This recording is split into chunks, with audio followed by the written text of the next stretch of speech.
Good morning, everyone. Welcome to episode 7 now of the Enablement Brew. I'm Carly Lehner. And I'm Malvina Elsayak, and we're so excited you're joining us for yet another episode. Before we dive in, what do you think of our virtual or not virtual backgrounds? Carly, where are you? I'm in Hogwarts because there's no place I would rather be on Christmas. Oh, that's amazing. Yeah. I'm just in a lovely Mayfair apartment with my fireplace in the background, a gorgeous, Christmas tree and all the Chanel and designer gifts under the tree. Under the tree. Oh, wouldn't that be lovely? Evan and Naz, if you're listening, wink, wink. Yes, please. And I have a very cute little mug today with a little puppy on it next to a Christmas tree. And today I'm actually drinking tea. Oh, good for you. I have my Harry and Meghan mug from when they got married. You're one of those people that buy the memorabilia. I did. Well, I mean, it's Kath Kidston. Like, how do you not buy like their cute mugs? And so, yeah, I love it. Very dog. And I'm having festive spice tea today. My mother-in-law got me a tea advent calendar. So that's cool. Where's that from? Yeah. What was that? Where's that from? I can't remember the name of the company. It's English Tea Shop. Wow. And they did they have like a little advent calendar. So is it like one tea bag in every window? Mm-hmm. Yep. Oh, that's it's sweet. Kind of festive spice. It's kind of like apple cinnamon-y. So sweet. I love advent calendars. I mean, I buy them for my kids, but then recently I did buy one for myself, clearly with cosmetics. Yeah, like some of the advent calendars for like adults, like women, is insane. Like you could spend like 300 pounds on a advent calendar and get like some really good stuff in there. So maybe next year I'll buy myself one. Yeah, or you can get stickers in them. I read somewhere someone bought like a 600-pound advent calendar, and all they got inside, well, they did get a few good things, but then in some windows they got like Chanel stickers. I saw that. I don't need Chanel stickers. I need a Chanel bag. Yeah. Yeah, exactly. Well, we could probably talk about Christmas forever. I know. But we have a really good topic today. Sales kickoff. SKO. Yes. Or RKO. People are calling it revenue kickoffs. We are calling ours our client business summit because we're the client business unit internally at Andela. So it's not called the sales kickoff. It's called the CBS. I like it. Sounds like a news channel to say. But whatever you call it, it's all basically, the sales kickoff event. You're so really Malvina, good. Tell us about your SKO experience. So first of all, if you're already planning yours, I mean, we are in December, right? It's good that you've already started. I haven't started yet, and I'm probably thinking I will begin either next week, or if I'm being completely honest and realistic with myself, it will be beginning of January with a launch date, maybe end of Jan or beginning of February. But I did organize a sales kickoff in my previous role, and that went down really well. It was actually a 3-day event. And at that time, it was all virtual. So it was all over Zoom, which is hard, right? Because ultimately you're sat in front of your laptop for the entire day, and 3 days is a long time. But I think what worked really well is that we had internal speakers, we had someone from sales, someone from product, right? Engineering, what's the vision? What's the roadmap? Where are we headed? And then on top of that, obviously we had activities, lots of breakout rooms. We had a guest speaker on storytelling, which was absolutely awesome. And I think that just boosted everyone's morale.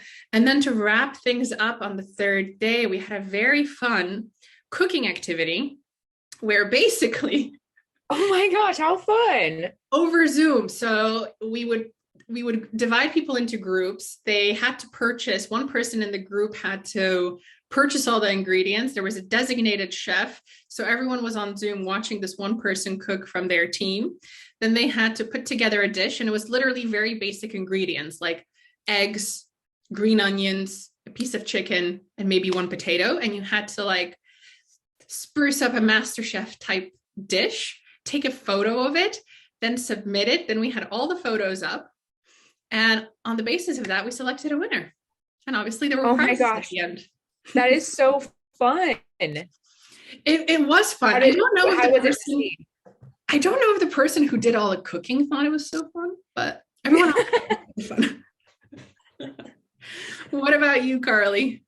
Yeah, so this will be my, I think, 4th kickoff that I've planned. 3rd one in person. So we are having an in-person kickoff in January.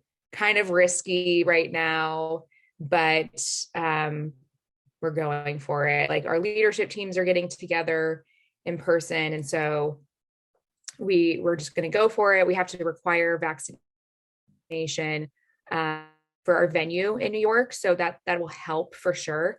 I think the risk is just, if borders close again. But for now, we should be okay to have ours. So it'll be in New York. And I've used the same like event venue vendor. Every time I've planned an in-person kickoff, I use Convene, which they are like such a great like turnkey event venue for like these business events. So they have like the in-house chefs, so you don't have to plan on catering. They have, full snack bar and coffee and all of that. They have in-house AV and tech. So everything that you need is literally done in-house. And so you might pay a little bit more than if you were to do things separately. But like I've planned a wedding once. I don't need to continue to plan events like that throughout my career. Like I don't need to go find like a ballroom and then get vendors to set up chairs and tables and bring in catering and AV. Like I just, again, planned a wedding once. I don't need to do it again.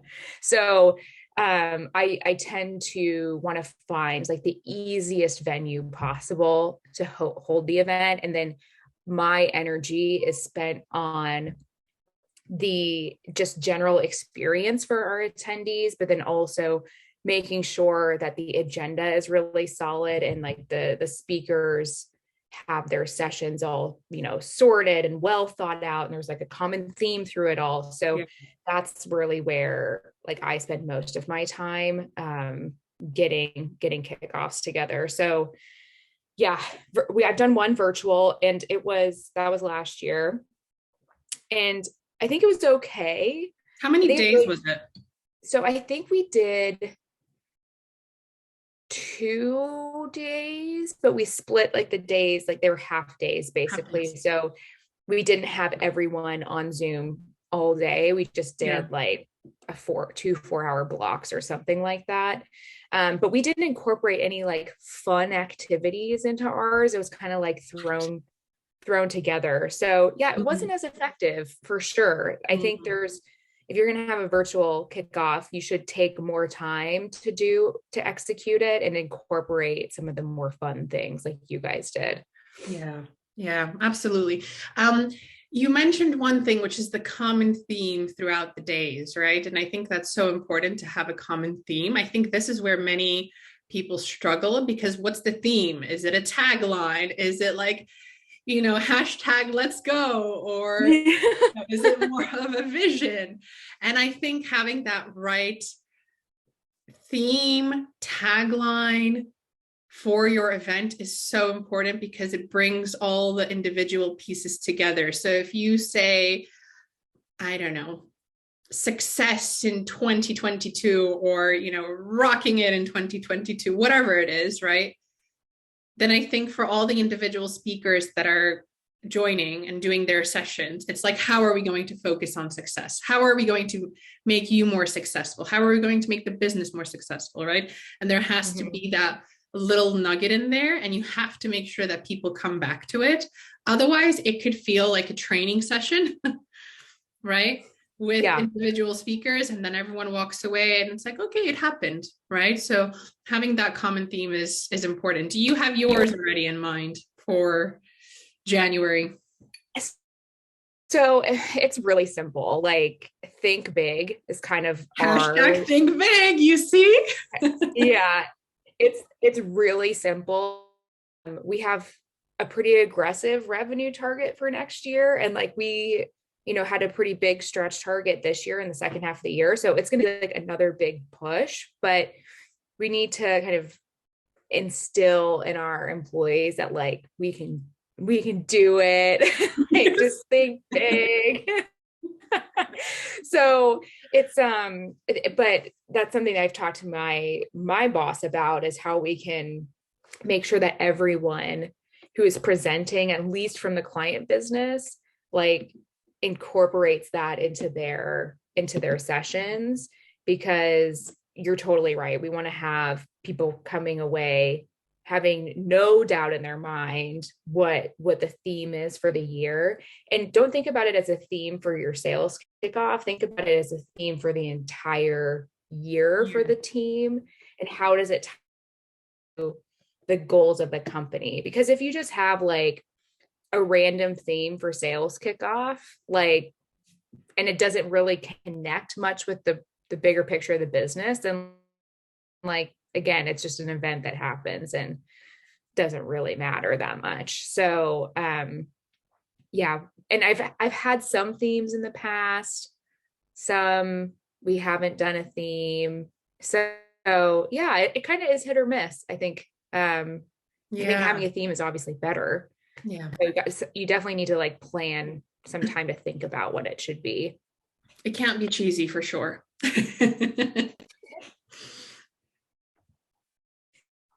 So when it comes to the sessions that you have in a kickoff, like what are like the most important things that you should plan in your agenda, do you think? Yeah. So actually, this brings me to, or maybe we can touch on external speakers in a bit, but I think if we're talking company specific, I think there has to really be that visionary piece for me, and realigning again, what is our mission? What is our vision? Why are we here? Why do we show up every day, whether it's in person to the office, or, why you wake up in the morning and you're on Zoom 9 a.m. in the morning, right? Like, what is it that we're working towards? What's the common goal? Where are we trying to get to? We always talk about individual milestones and objectives and how important they are in guiding your career. And I think this is exactly the same thing. You want to set that vision, where are we going? Where are we headed? And ultimately, what is it going to take for us to get there, right? Because that piece of what is it going to take for us to get there is ultimately where everyone else comes in, right? Like, everyone wants to feel part of something. And I think that sales kickoff is, you are part of this, you are part of that big vision, and we need you to make it happen. So definitely the vision, the mission, the strategy, where are we headed, right? And what do we need to get there? And then if we look at individual sessions, whether it's from products, right? Like, what product enhancements are we doing to be able to get to those huge milestones, right? What are we working on? What's the feedback that we're hearing from customers? And this is another element that I think is also important, is, can we bring in some customers to talk about their experience with us? Why did they partner with us, right? What results are they seeing? What would have they done?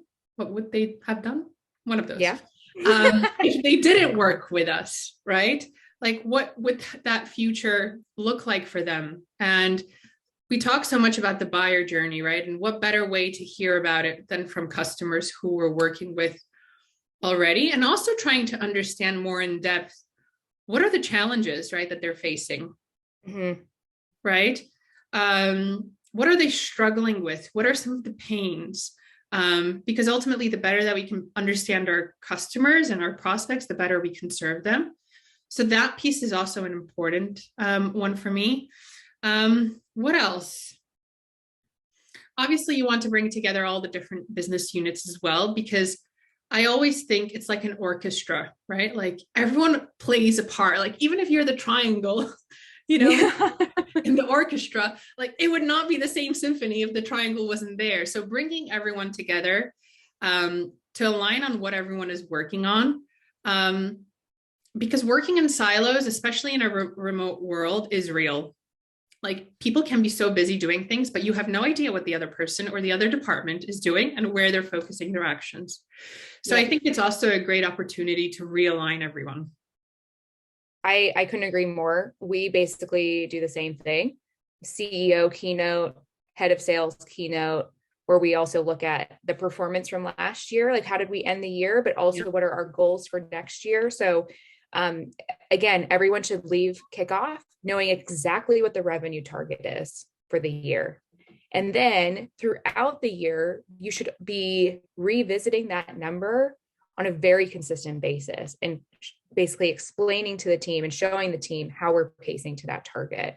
So kickoff is the best time to get aligned on all of the goals that we have as an organization. And then we invite like marketing and product to do, keynote sessions as well, breakout groups with your teams and that sort of thing. So let's talk about external speakers, because that is becoming like a really popular thing to do. And we have one coming for ours, and he's actually going to talk about storytelling. But this will be the first time that I've had a kickoff where I've had an external speaker. And I'm really excited to see what our reps, how they respond to it. Yeah. But in your experience, like what, is it worth the fee for an external speaker? What do you think?